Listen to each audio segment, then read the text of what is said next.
오늘 묵상할 본문은 창세기 7장 1절에서 24절까지입니다.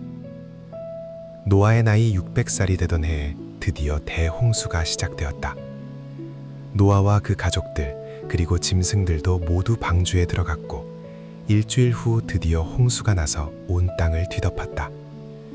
하늘과 땅의 물 근원들이 터져 나왔고 40일 동안 밤낮을 가리지 않고 비가 쏟아졌다. 40일 밤낮으로 쏟아진 비로 인하여 물이 불어나 가장 높은 산봉우리까지 완전히 뒤덮었다. 그래서 땅 위의 모든 생명체는 다 죽었다. 살아남은 사람은 노아와 그 가족들 뿐이었다. 하나님이 그를 살려내신 이유를 성경은 분명하게 밝히고 있다. 내가 보니 이 세상에 의로운 사람이라고는 너밖에 없구나. 참으로 흥미로운 대목이다. 노아가 500살에 자식을 낳았고 노아 홍수가 600살에 시작되었으니 아마도 방주를 지은 기간은 100년 미만이었을 것이다. 이 기간 동안에는 할아버지 무두셀라도 살아있었고 아버지 라멕도 살아있었다. 무두셀라는 노아 홍수가 나던 바로 그 해에 죽었고 라멕은 노아 홍수가 나기 불과 5년 전에 죽었다. 그런데도 의로운 사람이 노아뿐이라니 말이다. 그렇다면 그들은 모두 의롭지 못했다는 말인가? 아니면 다른 이유가 있는 것일까? 유축컨대 무두셀라와 라멕은 홍수 이전에 죽어 하나님의 심판에서 제외되는 연고로 빼신 것으로 보인다. 분명한 것은 노아가 의로운 자로 인정받는 삶을 살게 된 배경에 증조 할아버지 에녹을 비롯하여 무두셀라, 라멕으로 이어지는 믿음의 계보가 있었다는 사실이다. 앞선 세대에서 반복적으로 등장했던 하나님과 동행하는 삶이라는 영적 전통을 계승하고 있음을 보여준다. 이 표현은 에녹에게 처음 사용되었고 노아에게서 다시 반복된다. 이는 우연이 아니라 의도적 연결이다. 다시 말해 노아의 의로움은 개인적 신앙의 결과가 아니라 가문 안에서 전수되어 온 하나님 중심의 세계관과 경건의 유산 속에서 자라난 열매라고 보는 것이 옳다. 유다서에 의하면 에녹은 이미 그 시대에 경건치 않은 자들에 대한 하나님의 심판을 선포하며 살았던 사람이다. 이런 에녹의 영적 인식과 메시지가 그의 아들 무두셀라에게 그리고 손자 라멕에게 전해졌을 가능성이 매우 크다. 무두셀라는 그 이름대로 네가 죽을 때 하나님의 심판이 임한다고 주님의 종말과 심판을 선언한 삶이 아니었던가. 라멕 역시 단순한 세속적 인물이 아니었다. 노아가 당대에 의롭게 살 수 있도록 직접적인 영향을 미쳤던 사람이 바로 아버지 라멕이었다. 그는 노아의 이름을 지으며 인간의 수고와 땅의 저주 속에서 하나님의 구속적 개입을 기대하는 믿음의 고백을 남긴 사람이었다. 이는 단순한 아비의 기대가 아니라 하나님의 구원 역사에 대한 신학적 통찰에 가깝다. 이런 아버지 아래서 자란 노아였기에 하나님의 음성에 민감했고 시대의 조롱 속에서도 100여 년에 가까운 세월 동안 방주를 지을 수 있었던 것이 아닌가 싶다. 그럼에도 성경이 의인은 노아뿐이었다고 강조하는 이유는 무두셀라와 라멕의 신앙을 부정하는 것이 아니라 심판의 시점에서 살아남아 하나님의 구속 사역을 이어갈 유일한 인물이 노아였기 때문으로 보인다.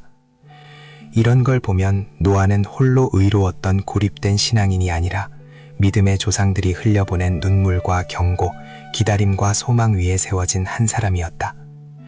하나님은 언제나 그렇게 일하신다.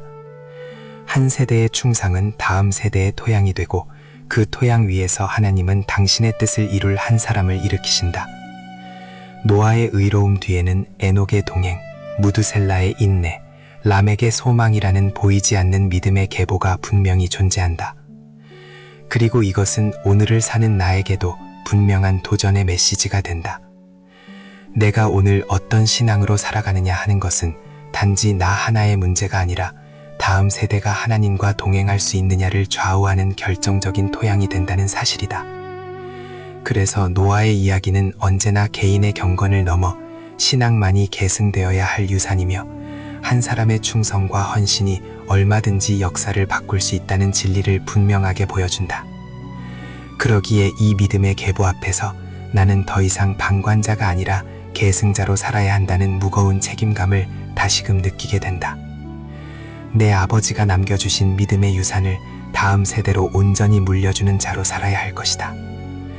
에녹처럼 무드셀라처럼, 라멕처럼, 그리고 노아처럼 이 시대를 향한 하나님의 시선을 품고 사는 사람으로 살아야 할 것이다.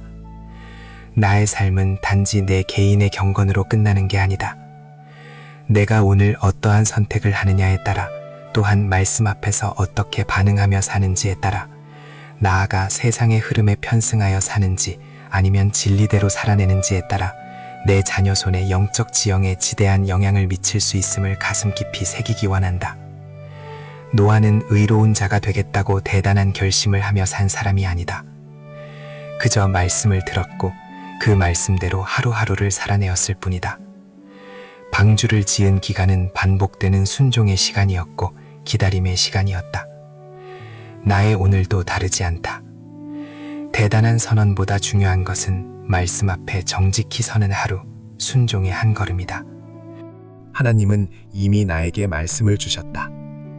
말씀으로 다시 일어설 힘도 주셨고 넘어진 자리에서 다시 걷게 하시는 은혜도 주셨다. 이것이면 충분하다. 오늘 노아처럼 살겠다는 거창한 목표를 세우는 사람이 아니라 평범하지만 오늘 주신 말씀을 내일로 미루지 않고 순종하는 사람으로 살아내면 되는 것이다.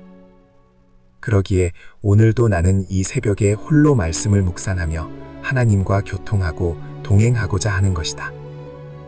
이러한 하루들이 쌓일 때 나의 인생이 내 아들을 비롯하여 누군가에게는 에녹이 되고 라멕이 되고 노아가 될 것이니 말이다.